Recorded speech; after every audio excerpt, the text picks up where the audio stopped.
Hello, welcome back to another video. Today we got some good old legal mindset. Nintendo suing US government next, question mark, fast facts.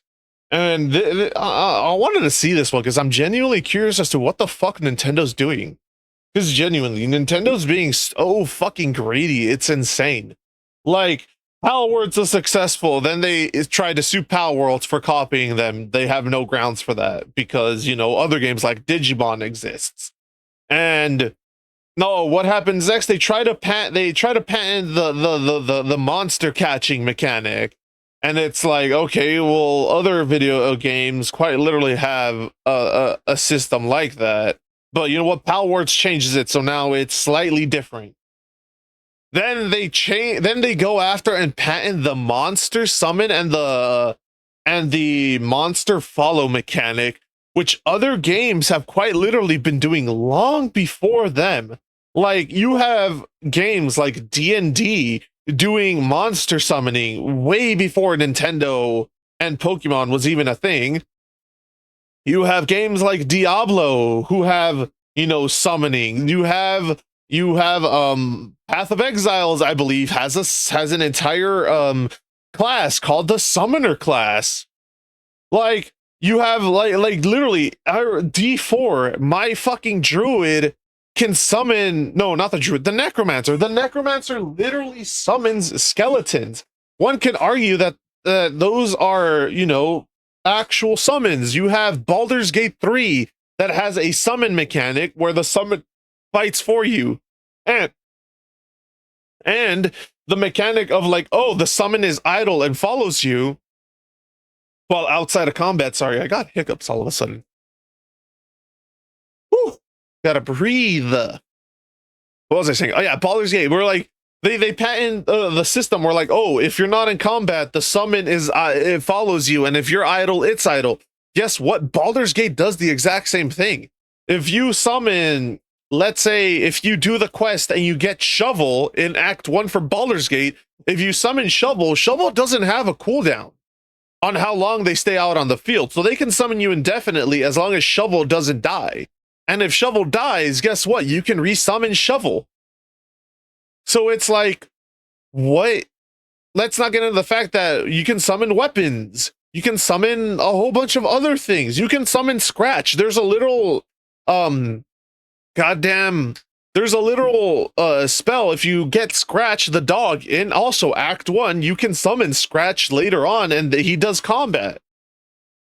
It just makes no sense why they're doing this whole shit other than they're greedy and they want to just shut down anyone and everyone. But but you know what I like? You know what I like? There's hope. There's hope there is hope that all this shit will go away with the new Honkai game. With the new Honkai, oh crap, I forgot what it's called.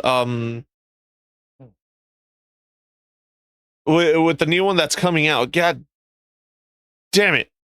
Because it essentially is gonna do it's gonna be a whatchamacallit, a Pokemon game, a Honkai Nexus Anima, which is quite literally gonna be almost like a Pokemon game. So how exactly is Nintendo gonna respond? Because it's from what I've seen and from the images, it looks like a mix of Pokemon and not Team Fortress, TFT. You know, that auto chess battler. It looks like a mix of those two, and I'm just curious as to how are they going to respond to that? And do they actually think that they have the money to go after a company, a game company owned by China? But yeah, let's get into it.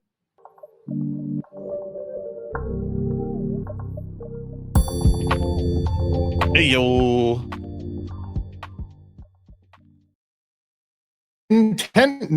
Nintendo may be taking on the world, and that may include the U.S. government as its lawfare campaign expands and continues. Of course, I'm Andrew Esquire, American attorney, and it's the legal mindset we teach you to be your own judge. Yo, that is weird. I wonder if that's a video thing, if the DC is a video thing or a me thing. I hope it's a video thing. So let's get right into it today. So this is a topic that okay, there we are. It's synced. It's synced. Many people have asked me to cover, and they've been asking me to cover this for a very, very long time.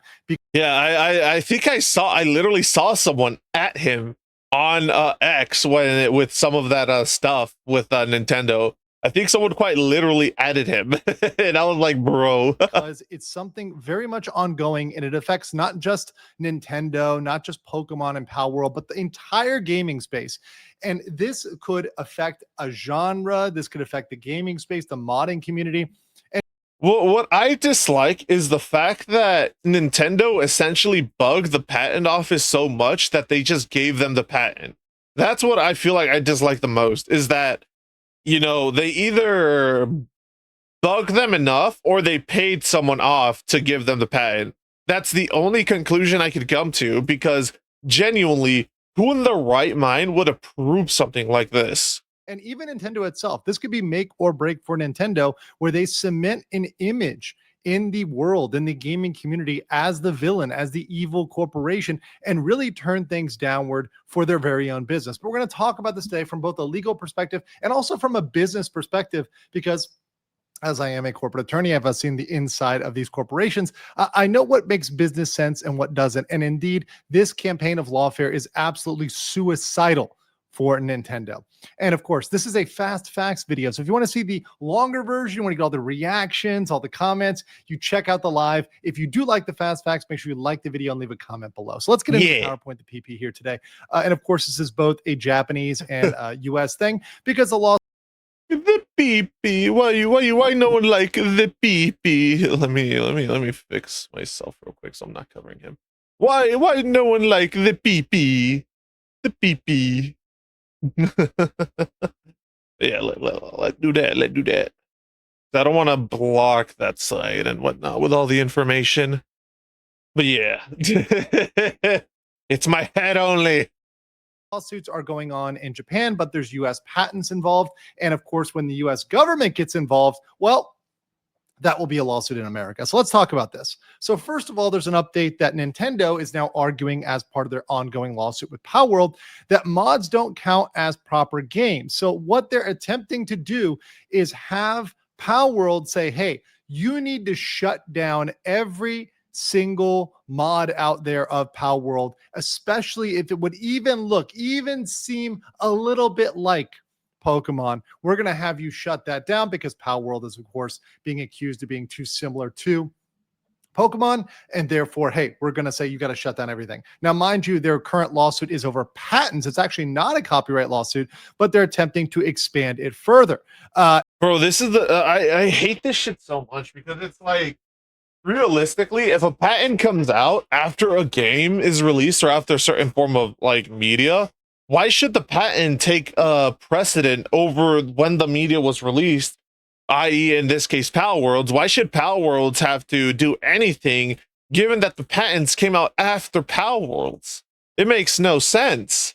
And you can see that, of course, people are coming out with mods and spin-off games right now. You see Pal Farm here, which is a Pal World spin-off game, enjoying a farming life with mysterious creatures known as pals. Team up with them and grow your farm at your own pace in this brand new creature collecting farming sim, fully playable and multiplayer. So this is them, hey, kind of spinning off of Pal World. Well, guess what? This is exactly the type of thing Nintendo hates. And what Nintendo is missing out here is that both Pal World and all these mods like Pal Farm are things that actually help Nintendo, help the company, and help everybody, but only because they're operating from this scarcity mindset, which drives them into this insane lawfare. Are they dragging themselves down here? And we're going to see kind of some of the legal consequences here. So let's talk about the legal battles of Nintendo. And there's various ones that are ongoing here. First, and this is the biggest thing that bothers me. Bro, I like how Nintendo is trying to say that, oh, mods are different from video games, yet they've shut down so many fan-made mods of Nintendo video game, of like Pokemon games. Like, oh fuck, I forgot the names, but I remember seeing like a post of like, oh, there were these games that were gonna come out that they were like fan-made games based off of like the Pokemon world that could, in my opinion, be constituted as mods, because from what I understand, you quite literally need to have the actual ROM of the game and do all these things to be able to get the game to work. And Nintendo immediately shut that shit down sent them a cease and desist and told them that they weren't allowed to do it anymore. It's like, bro, Nintendo is just so fucking shitty nowadays, man. And it's quite sad to see that regardless of how shitty they are, no one will actually boycott any of their products whatsoever.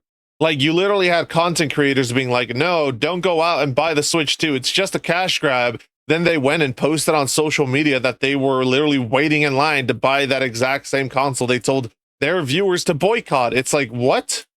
Like, bro, what? Is that this battle over mods, really the decision whether or not to mod rests with a game owner and their end user license agreement, their EULA. So if Power World wants to decide to allow mods, that's Power World's decision. That should not be Nintendo's decision. So the big issue with this precedent is if Nintendo wins this precedent, then any game which looks at another game and says, hey, this looks sort of similar to me, or hey, I made some last minute patent, and we're going to talk about the sneaky patent troll level BS that Nintendo is pulling. Oh, thank God. Any company could come out, file a last minute patent, and stop mods. This would kill the modding community. This would allow big corporations, big corpos to nuke mods across the board. And this is an absolute travesty because mods are sometimes the most beloved parts of the game. In fact, many times. Yeah, there's literally a Dark Souls mod, I believe it's called Summon Souls, where you can quite literally treat it almost like a Pokemon game, where you could constantly summon shit.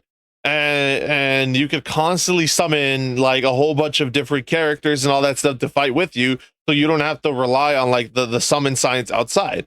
But that also brings into play the whole summon science situation that Dark Souls has. Like, that's a summon mechanic.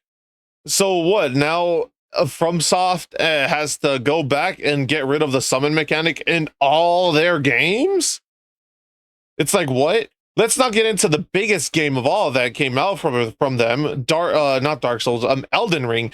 Elden Ring, it's not even summoning players anymore. You can now summon players and monsters with the spirit ashes. So it's like, what? Like, dude, you can summon. There's so many games out there with a summon mechanic, with a monster catching mechanic, that it's like, whoever allowed this patent to go through, in my opinion, they were probably bought out. Big companies look at the mods and they find which mod is most successful, and they make a game based on the mod, or they make official support for that mod, right? Look at Dota, right? Dota became a thing, right? And that's, once again, goes all the way back to being a mod. But a lot of these gaming companies have forgotten their roots. They've forgotten where things come from, and they're just trying to win through little legal persnickety. It's sad that you see shit like this, but then you realize how other companies and other institutions handle things like mods and fan-made games. Like, we have Nintendo here sending cease and desists, telling people, no, you can't make games based off of a Pokemon in the Pokemon universe. But then you have like the complete opposite coming from Sega, where they quite literally saw people making fan-made games of Sonic, and instead of sending them a cease and desist, they quite literally invited them, made them their own team, and released an entire Sonic game with the help of these fans. And it made so much money for them.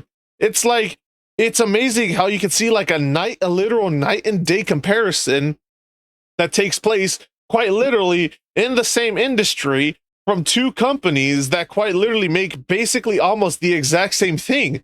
What's next? Are they gonna patent Mario Kart and then go after the new Sonic game that's coming out? Sonic Racer game?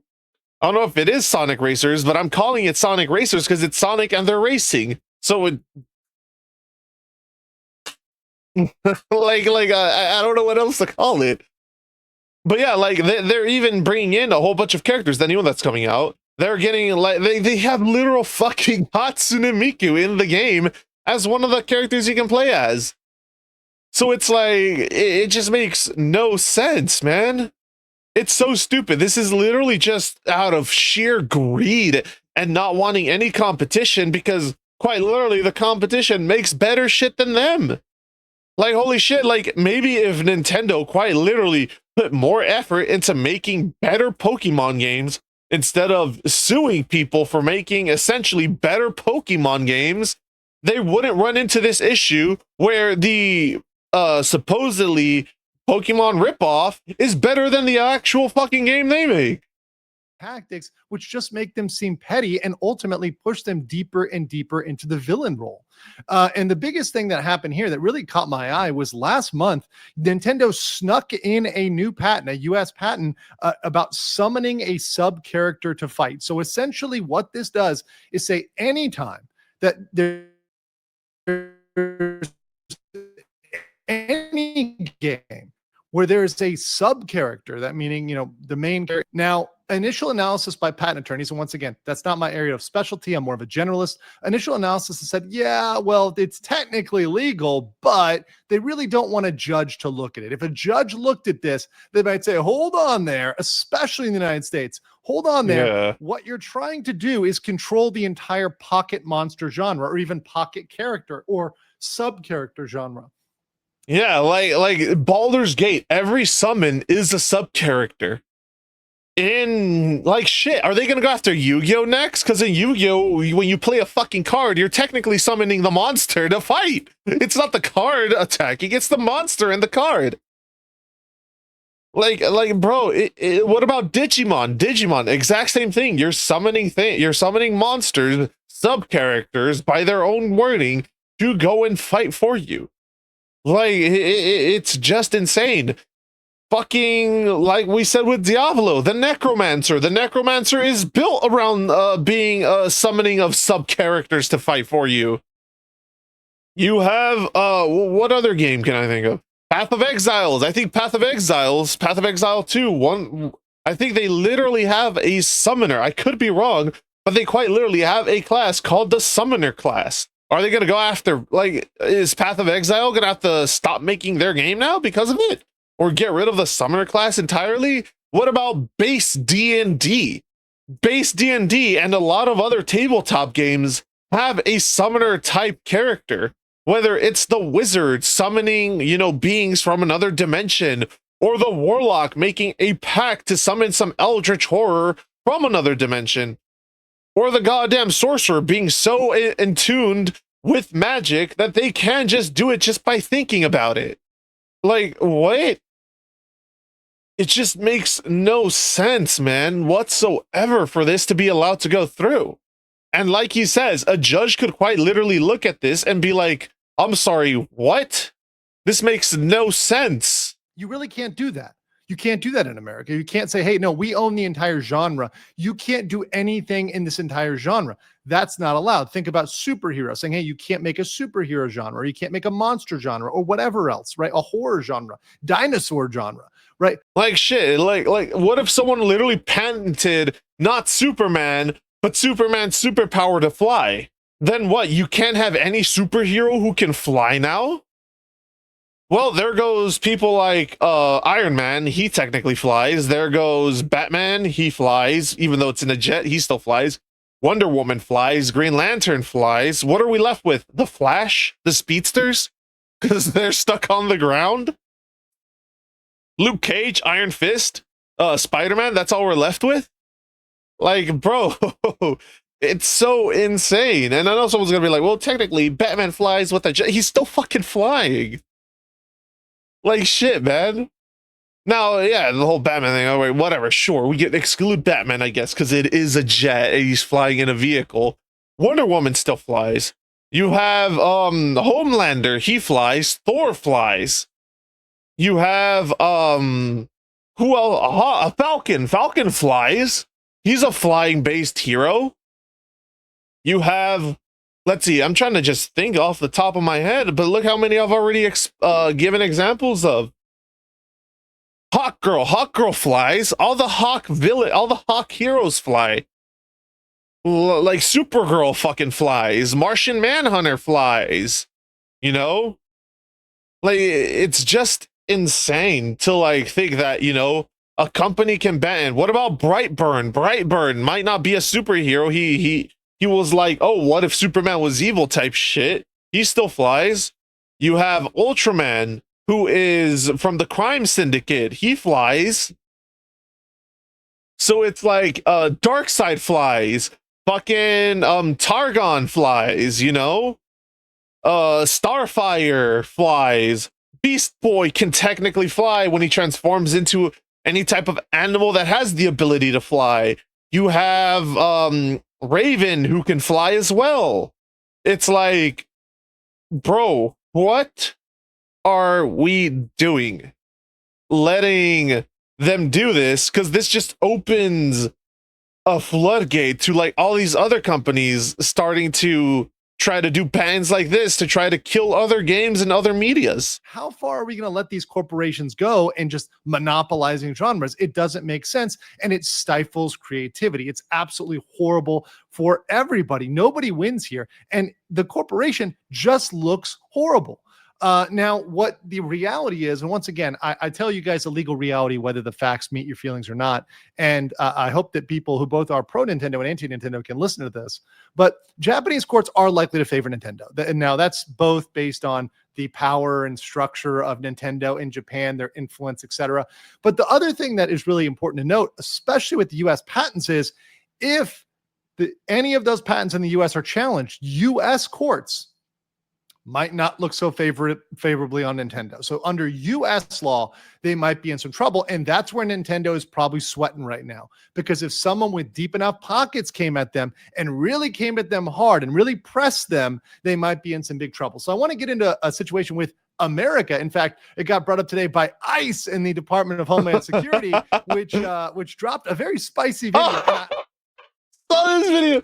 This dude was fucking hilarious. This was so funny to me. I'm wondering whether there's some base Chad in the social media department at DHS who's just sitting there. He's a gamer and he's like, hey, you know what's trending right now? Nintendo being an asshole. So let's troll them and let's absolutely poke Nintendo, because if anybody can go after Nintendo, it is the U.S. government. Once again. Oh, yeah, it is. It is. The pockets of the U.S. government are deep enough. Just look at how much money we're sending to Israel. Sorry, I had a cough real quick. Nintendo but yeah, has a lot of money, but the U.S. I hope he plays it. Does he play it? Please tell me he plays it. Oh, he doesn't play it. Damn, it's such a funny ad. Government could just print money. I mean, they just print money. And what makes it even worse is most Japanese debt, if you don't know this, they tend to have a lot of it denominated in US dollars. So as the US prints, that just hurts the Japanese side. So Nintendo attempting to borrow would probably just end up benefiting the US government, which just would fuel the lawsuit. So it's absolutely a glorious situation. It's kind of. I hope they try to do something, because that might, if they try, that might actually get rid of the patent. I'm hoping. If I understand how this works correctly, a judge might look at this and be like, whoever signed this off, some moron, we're getting rid of this patent. A funny white pill. But anyways, you can see the DHS in this gotta catch 'em all ICE video referencing the ICE roundups, used the kind of trademark lettering of Pokemon. You can see them here rounding up people. They use clips from Pokemon, Pokeballs, Hatch Catch 'em, etc. Right, to the tune of gotta catch 'em all. So this is something that, hey, if Nintendo was going to come at them and Nintendo was going to say, hey, we're litigious, we have to sue everybody, we have to do everything. Well, Nintendo, if you want to play that game, if you want to be a big boy and sue everybody, let's see you sue the United States. Please, dear YouTube overlords, dear Nintendo, please do that. You will print me so much money covering this case. Please do that. As a grifter lawyer here on YouTube, I would love that. And I say it as a term of endearment, right? Of course, I'm joking. That would be horrible for Nintendo. That would be absolute disaster for them. But what was also funny is they not just copied the theme, but they even went to Pokemon cards. So even the Pokemon cards and all that related to them, they kind of, made those out. And whoever did the Pokemon card element of this video was like 3 seconds, but they put thought and detail into this, like type illegal HP1, right? They got their, crime here. They got their, history. And then the best thing that made me really laugh was weakness to ice. Weakness to ice. That's absolutely hilarious. And of course they all died to a shed ninja. Isn't it sad when you all died to a shed ninja? But anyways, let's look at this in fair use. So let's say, hey, if Nintendo's going to come at the U.S. government, what would happen? What are the fair use factors? And this applies to a lot of other cases as well. You can use this just broadly, especially for copyright, etc. Well, there's really 4 things. Purpose and character of the use. Is it commercial, non-commercial? Is it research, educational, governmental? The nature, is it factual or creative? the amount and substantiality of the work used. So if we're talking about the Ethan Klein lawsuits, right, if you just watch all of his content, that's all of it. That's really one of Ethan's stronger arguments in his lawsuits against Casey Tron, Denims, and the Orbiters, and Discord and Reddit. But they just use some clips, right? So that's a much different story. And then last is the effect on the market. So are you a market competitor? Are you a market competitor to Pokemon? So let's look at that compared to the US government. Let's pretend in a magical world, pretend world, where Pokemon and Nintendo sue the US government. This is not going to go well for them because the purpose and character of the use is governmental. It's nonprofit. They're not making a game. They're just trolling. They're just making a meme, right? What's the nature? It's a creative parody. So it's something that typically is protected, not something that typically they would rule in favor of Nintendo. Knowing Nintendo, I feel like they might actually do some shit like this. I feel like they might actually try to sue the government for doing this, regardless of whether they see a Legal Mindsets video or his live stream or not. I feel like they would try to throw all this out the window and say, no, we deserve to be able to sue them. What's the amount? They only use little clips of the pieces. They use the theme song, but it's mostly government footage of government, officers arresting people, which Nintendo doesn't own. And what's the effect on the market? Not at all. The government is not in the pocket monster genre. The government is not, selling games. The government is not selling Game Boys and stuff like that. So all these factors would go in favor of the US government. So they would just lose that fight. But what I want to talk about today in the business suicide, and this is part of the deeper thought here that I hope you guys can appreciate as people of culture, is that there is an ability to profit even if something is similar. And this is kind of the double effect. It's kind of the Hollywood double effect, or some people actually call this the Armageddon deep impact effect. Now, I know some of you Gen Z people may not know this, so stick with me. Back in the day of movies, when movies were good, when Hollywood... Back in the day, jingle, jingle, back in the day. I remember this movie. I didn't realize, I had zero clue that there was that deep impact. I didn't even know that this movie existed, the Deep Impact movie. I do know about Armageddon. I saw it back in the day. Did things, right? Think way back. You were probably a wee one if you're a younger person. But back when Brendan Fraser was the face of everything, and he was on stuff like The Mummy and The Mummy 2 and The Mummy 3. Back in the day when Brendan Fraser was the George of the Jungle. I remember this. They would put out similarly themed movies. So they're both about an asteroid that would end the Earth. And yeah, like you could see, like, it's funny because Arnold Schwarzenegger and Sylvester Stallone both talk about this. Sylvester Stallone was like, oh, I put out Rambo. Sylvester would have put out Commando. I'd put out this movie. He'd put out this movie. It's like, and he was like, it felt like a friendly competition between the two of them, is what he said. Nowadays, that friendly competition is wrong, and it's like, oh no, you can't copy me. You can't copy me. You're infringing on my IP. It's like, what? What this would do is, instead of hurting, because people might think, if you're living in a scarcity mindset, thinking, oh my gosh, there's only so much money. We got to get that money. We got to knock out our competitor. You might think, wow, why didn't Armageddon sue Deep Impact? Right? Why didn't they knock them out of there? Well, number one, you can't take over a whole genre, right? And number two, the movies actually generated more money because both of them came out around the same time. Why did that happen? Let's talk about the double effect.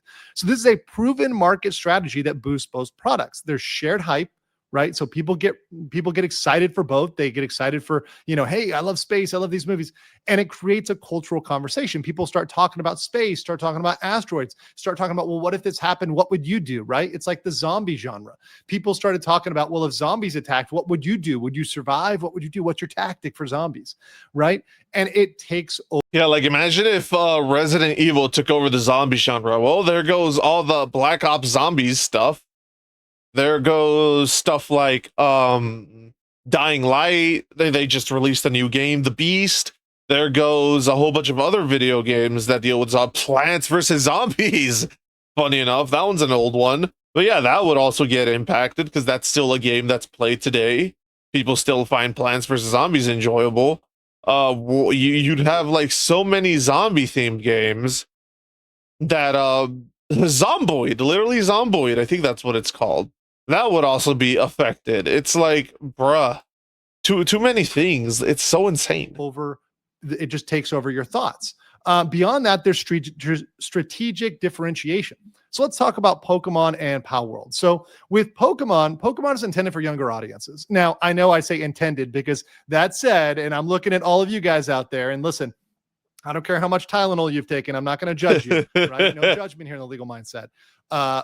Yes, I know older people play Pokemon. I know a lot of adults that play Pokemon. I'm not judging you for that. Listen, I may or may not. I cannot disclose whether I have emulators on my computer, okay? And I cannot disclose whether I played Pokemon Ultraviolet. That's something I'm not going to disclose on the internet. But that said, you can say, okay, Pokemon is intended for younger audiences. Power World is mature. Power World has guns. Power World perhaps tackles the topic of slavery, right? There's these more mature topics and more refined taste, you might. Didn't Power Worlds release a patch where you could have sex with the pals? I'd say for Power World, it's not necessarily a 1-for-1. And beyond that, what it does is it boosts the genre, increased visibility. People are talking about pocket monsters, right? Pocket Monsters becomes cool again. It becomes a thing because everyone's making these games. And lastly, there can be cultural references. Content creators can argue forever. I remember getting on podcasts and talking about, hey, which is better, this or that, like with zombie movies, which is better, right? With fantasy, which is better, right? A Wheel of Time, Lord of the Rings, etc. Like you can argue and nerd out over these things, and that's good for both of the properties. It's good for everybody. You do not need to knock everybody out. So my kind of, preaching to Nintendo here, it's sort of, the choose the path of good, right? I've been on this kind of thing here for a lot of, a lot of different reasons, but choose the path of good, Nintendo. You still can get people to like you, but you have to decide which character you want to be, right? Do you want to be Bowser? Do you want to be evil, or do you want to be Mario, right? And I'm okay if you're Donkey Kong, right? I'm okay if you're out there wrecking stuff. Even Peach, because actually she's probably like a little bit chaotic bad. I don't know. Peach, I may have to demote her. But once again, you can be Donkey Kong. You can still wreck stuff. You can still be a little wild. But you don't want to be evil. You don't want to be in the Bowser Goomba, territory and be known as a bad company. And I want a world in which good games are made and Nintendo makes good games. If Nintendo goes back to just focusing on the games instead of the issue is they don't want to make good games because they know that their consumers will eat anything. I mean, shit, look at their most recent game that's coming out. Not only do you have to pay for like the online subscription to get the mega evolutions of certain starters, you also have to buy a DLC now. It's like, what? Why is there a DLC for fucking Pokemon? It's insane to me, man. Doing everybody and realizing that and you have to do PvP to be able to get the mega evolution of certain Pokemon. Like, I think I saw that they're now also gonna have seasons during which you can get certain mega evolutions. Like the first season that's coming out, you could get the mega evolution of fucking Green Ninja, I believe is the Pokemon that it's called, which is insane to me. It's like, what happens if you miss out? Oh, too bad you can't get the mega evolution anymore. That's fucking wild. Themselves will profit if they lay off the gas, they become the good guy, they focus on their content, and they can even collaborate with other companies that are in the similar genre and work together. How about a Pocket Monster convention, right? You could do so much with that. If you choose to work together and focus on what businesses should be doing. That's the issue. They don't want to work together. They want to have a monopoly on all this. They don't want any competition because they're scared that it might affect their bottom dollar, which is making money instead of engaging in lawfare. I don't know what you guys think in the comments below, and I will catch you on the next. Like, it's just, it's genuinely just a joke, in my opinion. Like, genuinely, I feel like they're just being really greedy with all this and whatnot, and they're like trying to like just have a monopoly on this one genre, and they don't care who it affects. But like he says, the issue is if they try to do this here in America, a judge might look at that and be like, no, fuck no, and might just get rid of their patent. So yeah, it shouldn't have gone through. It's the thing. It just genuinely shouldn't have gone through. Yeah, nice video, good video. I enjoyed it, learned a lot. But let me know what y'all think in the comments. Like, comment, subscribe, and all that YouTube jazz. And remember to believe nothing, question everything, and always seek the deeper truth. And protect yourselves, protect your families, because you never know what could happen, what crazies are out there. And we'll catch y'all in the next one. Later.